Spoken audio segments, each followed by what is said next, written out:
Cookie!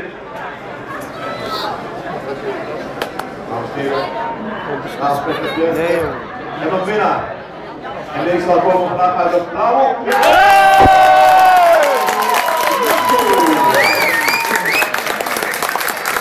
En natuurlijk ook een graag applaus voor de man die heeft kijkt op wat heeft. Harry Hensen.